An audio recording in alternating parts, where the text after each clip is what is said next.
The Hot Chocolate Rivals, a cozy winter bedtime story. The Pinewood Holiday Market opened every year on the first Saturday of December, transforming the town square into something that belonged on a greeting card. White lights wound through bare tree branches.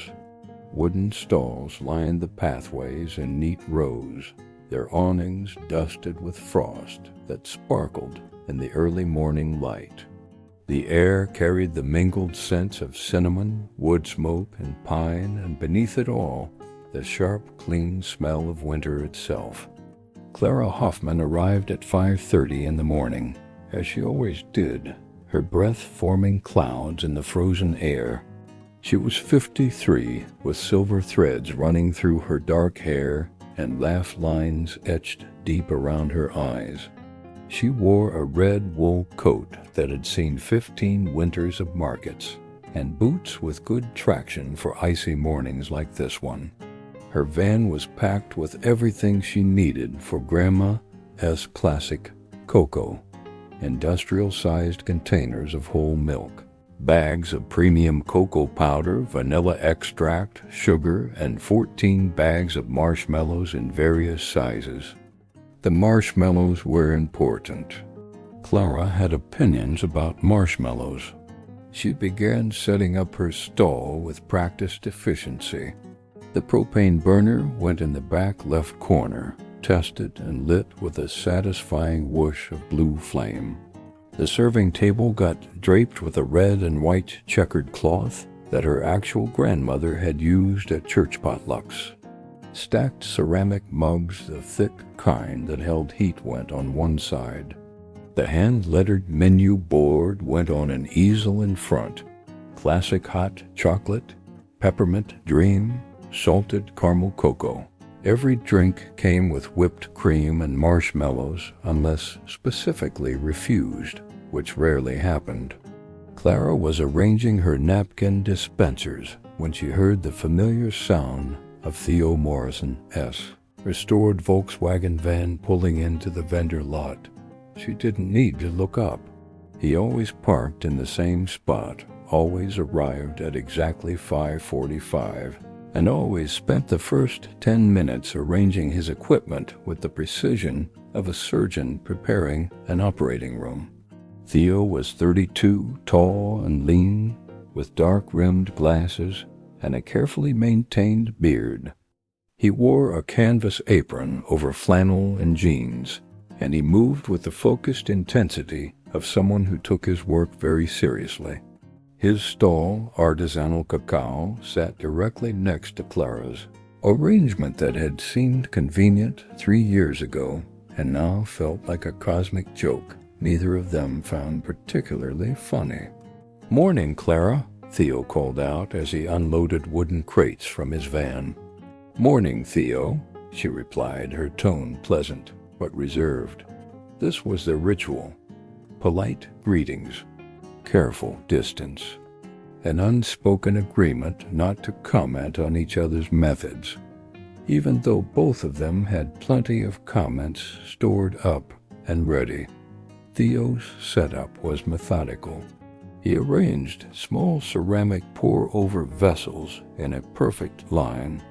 Each one would steep a different single-origin cacao from Ecuador, Madagascar, or Peru.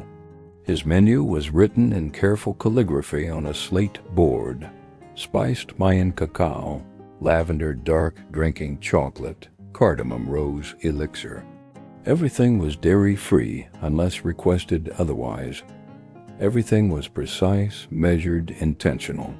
No marshmallows in sight. By 7 o'clock, the market officially opened, and early shoppers began trickling through. Clara greeted them with warm smiles and steaming cups of sweetness. Her hot chocolate was rich and comforting, the kind that tasted like childhood and snow days, and your mother telling you everything would be okay. People wrapped both hands around the mugs and closed their eyes when they took the first sip. Theo served his creations with a brief explanation of terroir and roasting techniques. His drinking chocolate was complex, sophisticated, often surprising. The cayenne in his Mayan blend crept up slowly, a gentle heat that bloomed in the chest. The cardamom in his rose elixir was subtle, elegant, whispering rather than shouting. People nodded thoughtfully and said things like interesting and complex, and many came back for seconds. The rivalry had started small. A customer once asked Clara if she used real chocolate or just cocoa powder, implying that one was superior. She'd smiled tightly and explained that her grandmother's recipe used high-quality Dutch processed cocoa. "Thank you very much," and had been perfecting smiles for 60 years. Another time, someone asked Theo if he had anything normal, and Clara had definitely smirked behind her serving counter. He'd noticed. Little comments accumulated over 3 market seasons. Clara once mentioned, loudly enough to be overheard, that some people made hot chocolate so complicated you forget it is supposed to make you happy. Theo had responded, to no one in particular, that some people mistake sugar for actual flavor. They were never directly rude. They were professionals. But the barbs were there, wrapped in politeness like pins hidden in fabric. By 9 o'clock, the market was bustling. Children dragged their parents from stall to stall. Couples walked arm in arm, sharing cups of hot cider. The musicians in the gazebo started playing folk carols. Clara poured and stirred, the rhythm soothing and familiar. The sound of liquid filling ceramic mugs was steady, punctuated by the soft plop of marshmallows landing on whipped cream. Next door, Theo was carefully monitoring temperatures with a digital thermometer, whisking his dark chocolate until it formed a glossy, velvety consistency. The sound of his whisk against metal was quick and light, a soft metallic whisper. Neither of them noticed the sky changing. At 10:15, the market manager's voice crackled over the PA system. "Attention vendors and visitors. We've just received an updated weather alert. The winter storm system has accelerated and will reach Pinewood within the hour. We're implementing early closure procedures. All vendors should begin packing up immediately." Clara looked up at the sky. What had been pale gray was now a darker slate, and the wind had picked up, no longer the gentle cold breeze of morning, but something with an edge. The first snowflakes were already falling, thick and heavy. Around the market, vendors sprang into action. Candle makers boxed up their goods. The woman who sold hand-knit scarves began folding her inventory. The musicians packed their instruments and hurried toward their cars. The friendly bustle of the market transformed into organized urgency. Clara started breaking down her station, moving quickly but carefully. The propane burner needed to cool before she could pack it. The leftover hot chocolate would have to be dumped. There was no safe way to transport it. She was wrapping her grandmother's tablecloth when a strong gust of wind nearly tore it from her hands. Beside her, Theo was securing his slate menu board, which had started to slide. Another gust hit, stronger this time, and his carefully arranged pour-over vessels rattled dangerously. He lunged to steady them. The snow was falling faster now, the flakes smaller and more aggressive. Within minutes, a thin white layer coated everything. Clara's hands were already numb as she tried to collapse her folding table. The wind kept catching the edge, turning it into a sail. "Here," Theo said, appearing at her elbow. He grabbed one end of the table while she managed the other, and together they got it folded and secured. Clara nodded her thanks. "Your awning's coming loose," she said, pointing. He turned and swore under his breath. One corner of his canopy had torn free and was whipping in the wind. They both moved to grab it, fighting the fabric as it tried to fly away.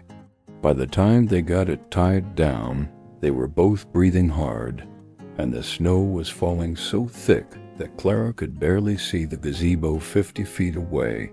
The market manager appeared through the white curtain, bundled in a parka. "Everyone out?" he shouted over the wind. "Just us," Theo called back. The manager shook his head. "You can't drive in this. Visibility's gone. We've got the warming tent set up, the big one, center of the square. Get your essentials and get in there now. This is going to get worse before it gets better." Clara looked toward the parking lot. She couldn't even see her van anymore, just a wall of white. Her heart rate picked up. She'd lived through bad winters, but this had come on so fast. "Move," the manager urged. "I'll help." Between the three of them, they grabbed what they could, both propane burners still barely warm enough to carry. The emergency supplies each vendor was required to have, and because neither Clara nor Theo could quite help themselves, their remaining ingredients and a few serving supplies. If they were going to be trapped, they might as well have something to do. The warming tent was only 100 yards away, but the walk felt endless. The wind drove snow into their faces, making it hard to see or breathe. Clara's boots slipped twice on the rapidly accumulating snow. Theo caught her elbow the second time, steadying her without comment. The manager led the way, a dark shape in the white chaos. Then they were inside, and the difference was startling. The tent was large, maybe 20 feet by 30, with thick canvas walls and a heavy-duty frame. The sudden absence of wind felt like a physical relief. Battery-powered lanterns hung from the support poles, casting warm yellow light. There were folding chairs, emergency blankets, and a stack of supplies in one corner. "Stay put," the manager said, breathing hard. "Storm's supposed to blow through in a few hours. We'll come get you when it's safe." He was already heading back toward the entrance. "There's a radio in the supply pack. You've got food, water, heat. You'll be fine." And then he was gone, the tent flap closing behind him, and Clara and Theo were alone. They stood there for a moment, dripping melted snow onto the canvas floor, both slightly stunned by how quickly everything had changed. Outside, the wind howled against the tent walls, making them flutter and snap. The sound was steady, rhythmic, almost like breathing. Clara set down her box of supplies and pushed wet hair out of her face. Theo did the same, removing his glasses to wipe away moisture and snow. "Well," Clara said finally, "this is unexpected." "Yeah," Theo agreed. They looked at each other, then at the tent, then at the pile of equipment they'd managed to salvage. Without discussing it, they each moved to opposite ends of the space. Clara took the left side, Theo the right. They set up their burners, created small workstations, and carefully avoided eye contact. The tent gradually warmed as both burners came to life. Outside, the storm continued its assault, but inside, the temperature became almost comfortable. The canvas walls muffled the worst of the wind, turning the howl into something more distant, almost soothing. Clara organized her supplies and tried not to think about how long they might be stuck here. She had marshmallows, cocoa powder, some sugar, a bit of milk in an insulated container that would stay cold for a while. Not enough for a full market day, but enough. Her grandmother's voice echoed in her memory. "When you're cold and scared, sugar helps. Warmth helps.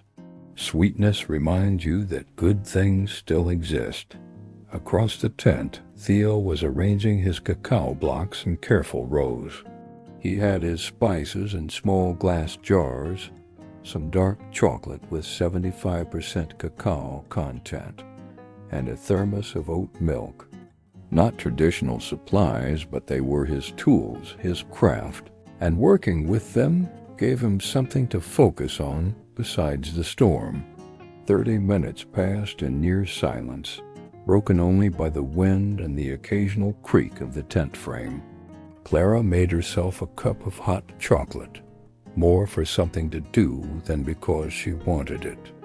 The familiar ritual was calming, heating the milk, whisking in the cocoa, adding sugar and vanilla, topping with marshmallows. The pour from pot to mug was smooth and practiced, a sound she'd heard thousands of times. Theo did the same, melting his dark chocolate slowly, adding his oat milk gradually, whisking until the texture was perfect. The soft scrape of his whisk against the metal pot was quick and precise. They sat on opposite sides of the tent, sipping their respective drinks, waiting. "So," Clara said eventually, because the silence was becoming awkward, "come here often?" Theo gave a surprised laugh despite himself. First time being trapped in a warming tent during a blizzard, actually. "Same," Clara admitted. She cradled her mug in both hands, appreciating the warmth. "How long do you think we're stuck here?" Manager said a few hours. "Storms like this can blow through quickly," he paused, "or they can stall out and last all day." Optimistic. Realistic. Another silence fell, this one slightly less tense. The tent was actually quite cozy now, warm and lit by the golden glow of the lanterns. Outside, the world was white chaos, but inside felt almost safe, like a small bubble of shelter in the storm. Clara studied Theo over the rim of her mug. In 3 years of working next to each other, they'd never really talked beyond pleasantries and passive-aggressive comments about chocolate philosophy. She knew he was precise, serious, probably a bit pretentious, but she didn't actually know much else. "Can I ask you something?" She said, "Sure. Why do you take it so seriously?" "The hot chocolate, I mean. It's not like you're curing diseases. It's just a drink." Theo's expression shifted, something complicated passing across his face. He was quiet for a moment, considering his answer. "It's not just a drink," he said finally. "I mean, I know it seems that way, but everything we consume, everything we create for other people to consume, it matters. The care we put into it, the attention to ingredients, the respect for where things come from. That all communicates something." Clara raised an eyebrow. "That's a lot of philosophy for hot chocolate." "Maybe," he conceded, "but you re the one who drives a van with her grandmother's recipe painted on the side. Don't tell me that doesn't mean something to you." She couldn't argue with that. "Touché. So why do you do it?" Theo asked. "The same recipe over and over for years. Don't you ever want to experiment?" Clara smiled, a genuine one this time. "The recipe works. People love it. It makes them happy. Why would I mess with that?" "Because there's always room for improvement. Better techniques, better ingredients, new flavor combinations. Or," Clara countered, "you can perfect one thing instead of constantly chasing novelty. There's value in consistency, in knowing exactly what you're going to get." And there it was, the fundamental divide between them, laid out plainly. Tradition versus innovation, comfort versus exploration. Neither was wrong exactly, but they were different enough to create friction. Theo leaned back in his chair. "Want to know something funny?" "What?" "I respect your consistency. I do. It takes discipline to make the same thing perfectly every single time. I'm just ... double quotes." He searched for the words. "I'm wired differently. I get bored easily. I need to keep pushing, keep trying new things. Clara considered this. And I respect your creativity. I'm just terrified of messing up something that works. If it ain't broke, you know. They looked at each other across the tent, and something shifted slightly. Not agreement, exactly, but maybe understanding. They were both trying to create something meaningful, just from opposite directions. Outside, the wind gusted particularly hard, and the tent walls billowed inward before snapping back. Both of them startled, then laughed at their own reactions. "We're fine," Theo said, though he didn't sound entirely convinced. "These tents are built for this." "Right," Clara agreed. "Totally fine." Another hour passed. They talked sporadically, sharing stories about difficult customers and market mishaps. Clara told him about the time someone had tried to pay entirely in loose change, counting out $7.45 in nickels and pennies. Theo shared the story of explaining the difference between cacao and cocoa for the 19th time in one day, only to have the customer insist they were the same thing, and he was being pretentious. "You kind of are being pretentious," Clara pointed out, but she was smiling. "Fair," Theo admitted. The storm showed no signs of stopping. If anything, the wind seemed to be getting stronger, and the temperature in the tent was dropping, despite the burners. They were burning through fuel faster than expected just to maintain comfort. Theo checked his propane tank and frowned. "I'm at about a quarter left." Clara checked hers. "Same. If we want to stay warm, we need to conserve." They looked at each other, the same thought occurring to both of them. "We could combine efforts," Theo said carefully. "One burner instead of two. Pool resources." Clara hesitated. The idea of mixing their completely different approaches felt wrong somehow, like admitting defeat in their long-standing disagreement. But she was also practical, and staying warm mattered more than pride. "Okay," she said. "One burner. But whose recipe do we use?" Theo grinned, and there was something mischievous in it. "What if we settled this properly? A real test." "What kind of test?" "Blind taste test. We each make our best cup, and we judge each other's fairly and honestly. Winner gets bragging rights." Clara felt a competitive spark kindle in her chest. "You're on. But it has to be really blind, no peeking, no guessing based on smell. Deal." They set about preparing their respective masterpieces with renewed focus. Clara used the last of her fresh milk, heating it to exactly the right temperature, hot enough to steam gently, but not so hot it would scald. She whisked in her cocoa powder with practiced ease, the mixture turning glossy and smooth. A careful measure of sugar, a splash of real vanilla extract, and then the final touch. 3 large marshmallows that would melt into the drink, and a dollop of whipped cream on top. It was her grandmother's recipe exactly, perfected over 6 decades. Theo worked with equal concentration. He chose his Madagascar cacao slightly fruity, with hints of red berry, and melted it slowly in his oat milk. He added a tiny pinch of cayenne, just enough to create warmth without burn, and a whisper of cinnamon. The texture had to be perfect, smooth, velvety, coating the spoon when he lifted it.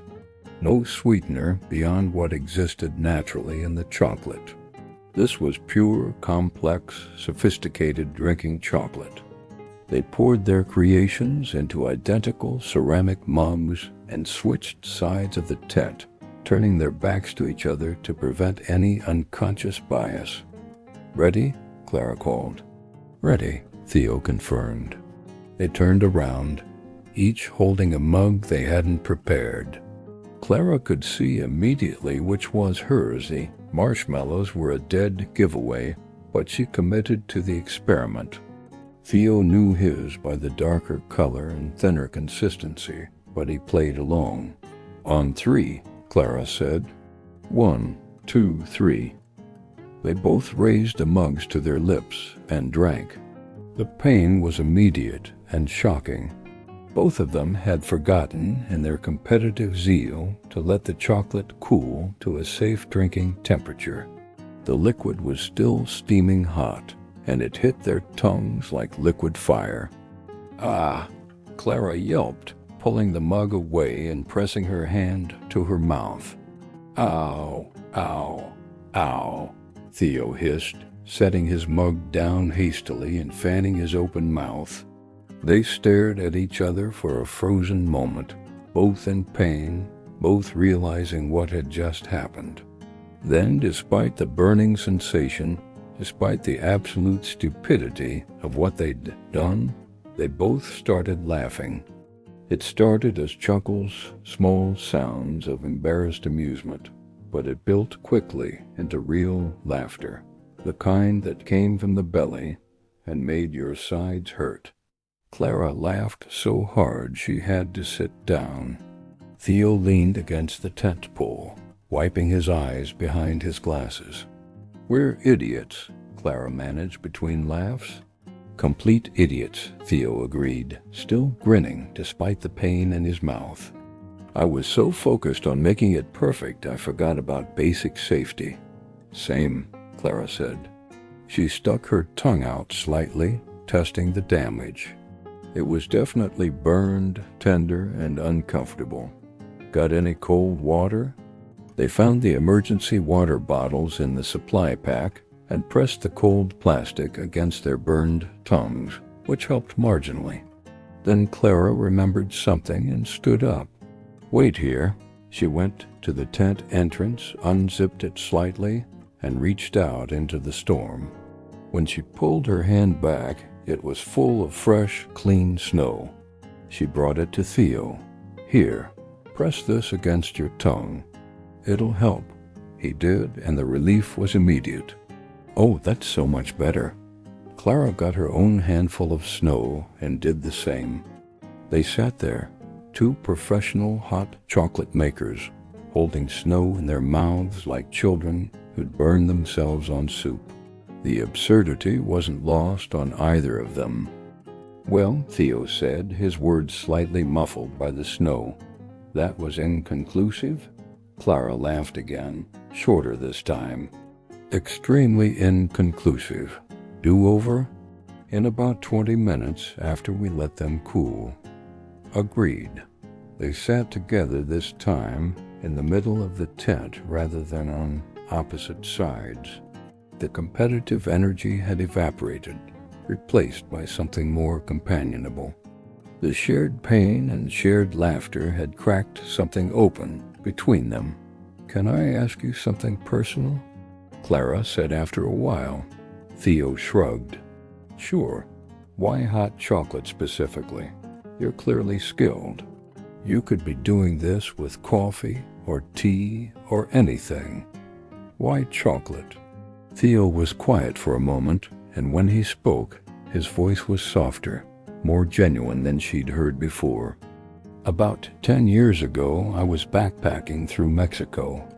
I ended up in this tiny village in Oaxaca, and I met this woman who made drinking chocolate the way her grandmother had taught her, and her grandmother before that. She used a molinillo, this wooden whisk thing, and she ground the cacao by hand, and she added these spices that I'd never tasted together before. And when she served it to me, it was in this play cup, and it was so hot I could barely hold it." He smiled at the memory. "I took one sip, and it was like everything I'd been missing clicked into place. It wasn't sweet like American hot chocolate. It was complex, layered, a little bitter, a little spicy. It told a story about the land where the cacao grew, about the hands that prepared it, about generations of knowledge passed down. And I thought, This is what I want to do. I want to create experiences like this." Clara listened, genuinely moved. "That's beautiful," she said quietly. "What about you?" Theo asked. "Where does your passion come from?"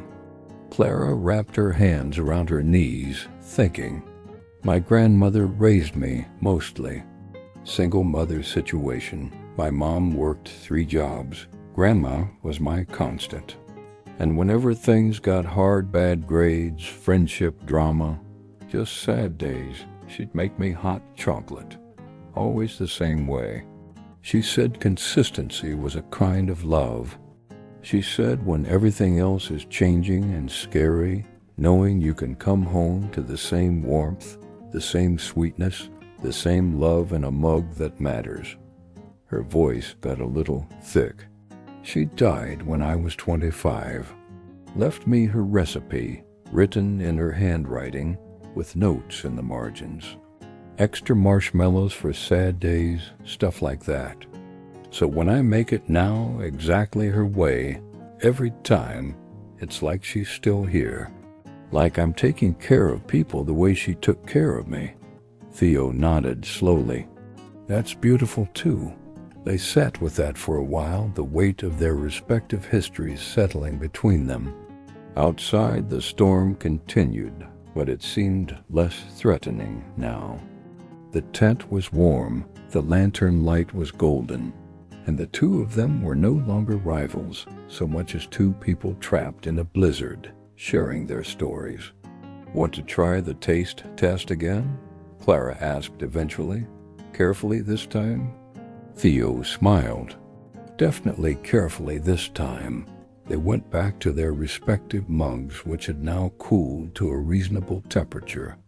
This time they blew on the liquid first, tested it with careful sips, and made sure it wasn't going to inflict further injury. Clara tasted Theo's creation first, and she had to admit it was remarkable. The chocolate was rich and deep, with an intensity that built slowly. The cayenne crept up after a few seconds, creating a gentle warmth that spread through her chest. It was sophisticated, complex, interesting. It made you pay attention. Theo tasted Clara's, and he understood immediately why people loved it. It was sweet, yes, but not cloyingly so. The marshmallows added a wonderful texture, melting into the chocolate and creating pockets of sugary softness. The vanilla gave it depth, and the whole thing was just comforting. It was a hug in a mug, exactly as intended. They looked at each other over their mugs. "Okay," Clara said.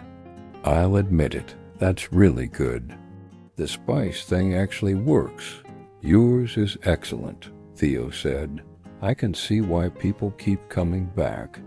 It's genuine comfort food, but you still think mine is too simple?" "I think ... double quotes." Theo paused, choosing his words carefully. "I think yours does exactly what it's supposed to do, perfectly. It's not simple. It's refined in a different way," Clara smiled. "And I think yours is pretentious, but in the best way. Like it makes you think about what you're drinking instead of just gulping it down." "I'll take pretentious in the best way," Theo said, grinning. They'd both finished their drinks, and the tent was noticeably cooler now. The burners had been going for hours, and the fuel was running genuinely low. Clara checked the propane gauge and felt a flutter of concern. "We're almost out," she said. Theo checked his tank too. "Yeah, maybe another hour at most, and that's pushing it." The temperature outside had to be well below freezing, and the storm showed no signs of stopping. The wind was constant now, a steady roar against the canvas. They had emergency blankets, but those would only do so much. Clara looked at their remaining supplies, then at Theo, then back at the supplies. "Crazy idea," she said. "I'm listening."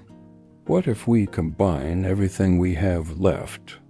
Your chocolate, my cocoa, your spices, my sugar and milk?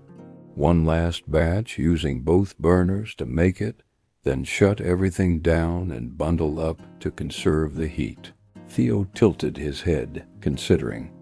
You want to mix our recipes? I want to not freeze, Clara said bluntly. But also, yeah, maybe. I'm curious. What would we even call it? Let's figure out if it's drinkable first. They gathered their remaining ingredients in the center of the tent. It was a strange collection. Clara's milk and cocoa powder and marshmallows and vanilla, Theo's dark chocolate blocks and oat milk and spice jars. They had one large pot between them, salvaged from Clara's setup.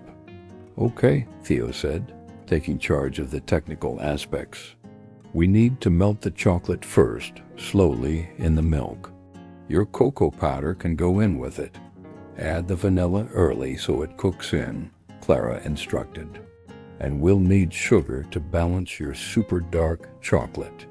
They worked together, side by side at one burner, combining their expertise.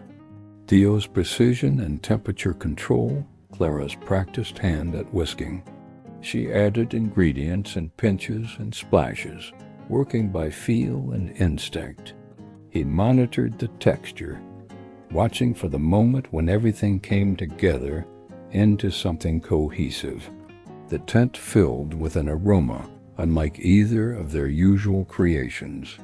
The deep, earthy richness of dark chocolate mingled with the sweeter notes of cocoa powder. Cinnamon and vanilla danced together. There was a hint of heat from cayenne, softened by the sweetness of sugar and the creaminess of milk. Smells good, Clara admitted. Really good, Theo agreed. He whisked while she added the final touches, just a bit more cinnamon, a tiny pinch of salt to enhance the sweetness, and at the very end, because she couldn't help herself, a handful of small marshmallows that would partially melt into the drink. They poured the result into 2 mugs and shut down the burners, conserving the last of their fuel. The tent was immediately darker and would start cooling soon, but they had their drinks and the emergency blankets. They'd be okay. Clara raised her mug. Theo did the same. To storm enforced collaboration, she said. To not freezing to death, Theo added. They clinked mugs gently and drank. The effect was immediate and stunning. The drink was complex but not overwhelming, rich but not heavy. Clara's comfort food sweetness provided a foundation that supported Theo's more adventurous flavor profile. The marshmallows added texture and an extra layer of sweetness, while the cayenne and cinnamon created warmth that built slowly and lasted. The dark chocolate gave it depth and sophistication, while the cocoa powder made it approachable and familiar.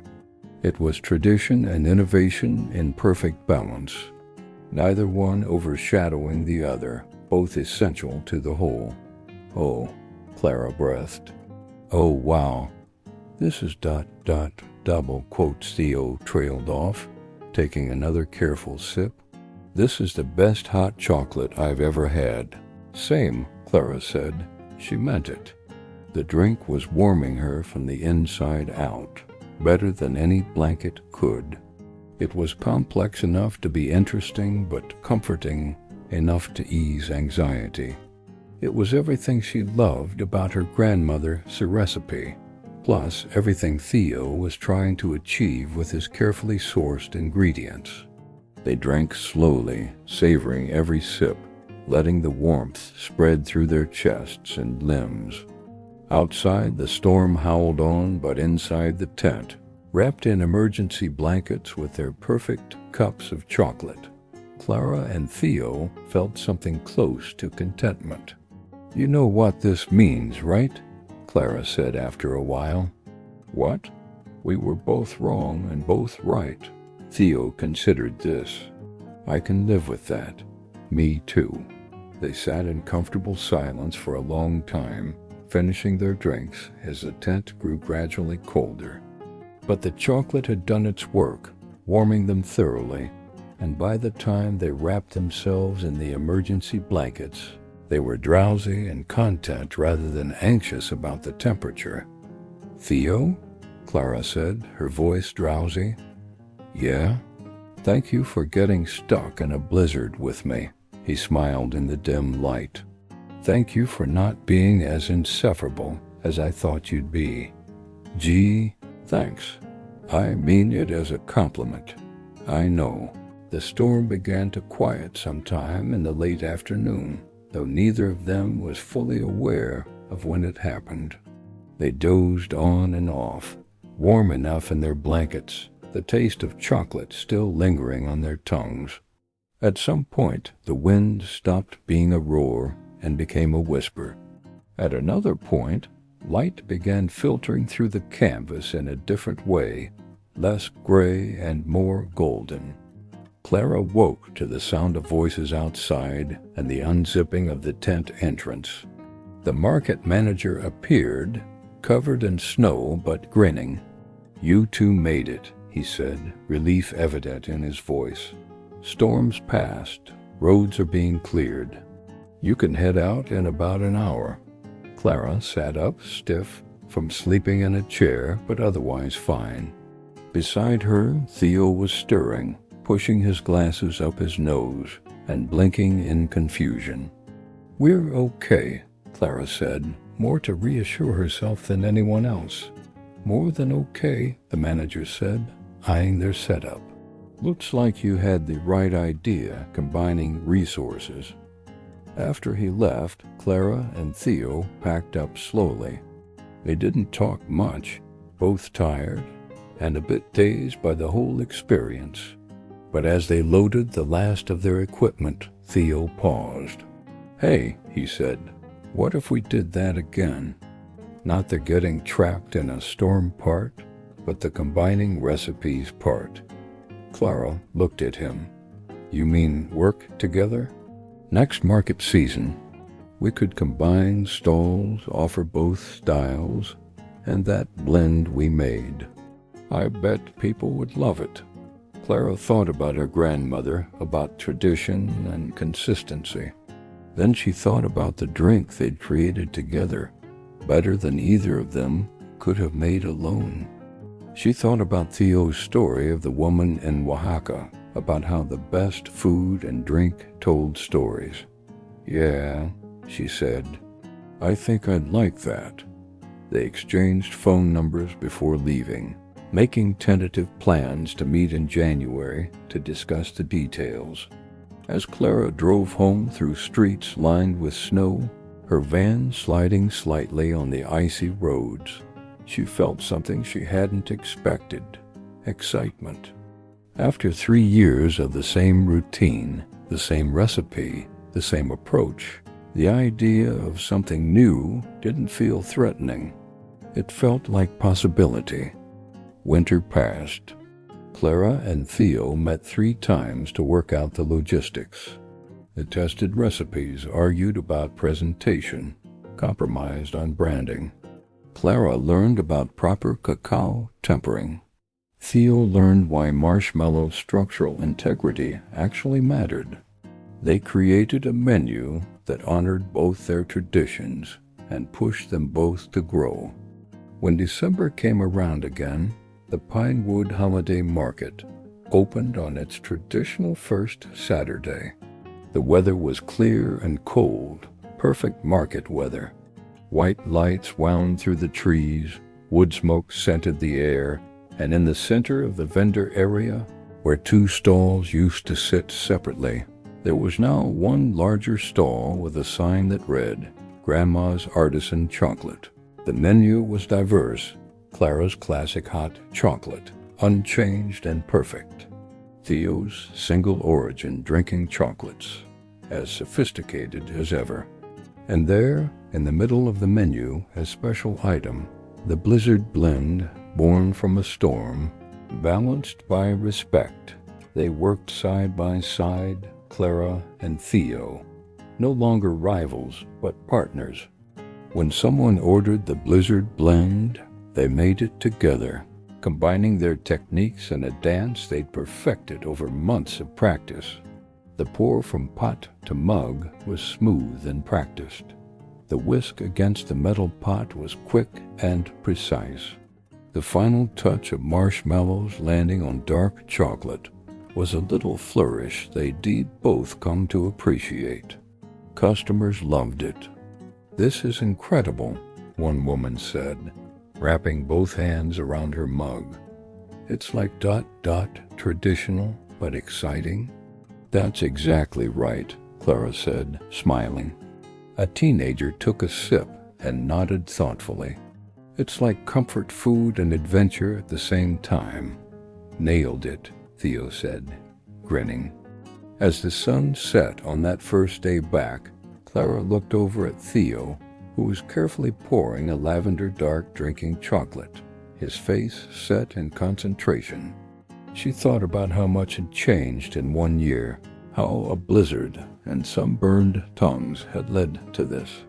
A partnership, a friendship, something better than either of them had been creating alone. "Hey," she said during a lull in customers. He looked up. "Yeah? I'm glad we got stuck in that storm." Theo smiled, genuine and warm. "Me too." They worked through the evening as the market buzzed with holiday energy. Parents and children, couples and friends, all drawn to the warmth and the light and the promise of something delicious. The Blizzard blend was the best seller, but they sold plenty of everything. Clara's classics for the traditionalists, Theo's innovations for the adventurous, and the collaboration for everyone in between. As the market closed and they began packing up, the first snowflakes of the season started to fall. Just a gentle dusting, nothing like last year's storm. The flakes caught the market lights and sparkled as they fell. "Think we'll get snowed in again?" Theo asked, watching the sky. "I hope not," Clara said. "Once was plenty," she paused, then added, "but I'm glad it happened. Because we wouldn't be here otherwise? Because sometimes you need to get stuck in a storm to realize you don't have to weather it alone." Theo nodded. "That's pretty wise. My grandmother would have liked that," Clara said softly. "She would have liked you too, I think. You would have driven her crazy with all your temperature monitoring, but she would have liked you." "I wish I could have met her," Theo said, and he meant it. They finished packing as the snow continued to fall gently around them. The market was emptying out, vendors heading to their warm homes, visitors carrying bags of purchases, and hearts full of holiday spirit. Clara and Theo loaded their van together. They decided to share transport costs, and before getting in, they both looked back at their stall. It looked right, somehow, complete, better than the sum of its parts. As Clara drove them both back to town, Theo scrolled through his phone, checking their social media. "We've already got reviews," he said. 4 5-star ratings for the Blizzard blend. "Read them to me," Clara said, eyes on the snowy road. "This drink changed my life," Theo read. "I didn't know hot chocolate could be this good. It's like your grandmother giving you a hug while teaching you to salsa dance." Clara laughed. "That's oddly specific but accurate. Here's another. Classic comfort meets modern craft. This is what collaboration looks like. I like that one." They drove through the quiet streets, the heater humming, the snow creating a white blanket over everything. It was peaceful, this moment. The satisfaction of a good day's work, the warmth of new friendship, the promise of more good days to come. "Same time next Saturday?" Theo asked as Clara pulled up to his apartment. "Same time," Clara confirmed. "But maybe check the weather first." "Always," he promised, grinning. As he walked to his door, Clara sat in her van for a moment, engine idling, watching the snow fall. She thought about tradition and innovation, about holding on and letting go, about how the best things in life often came from the places you least expected.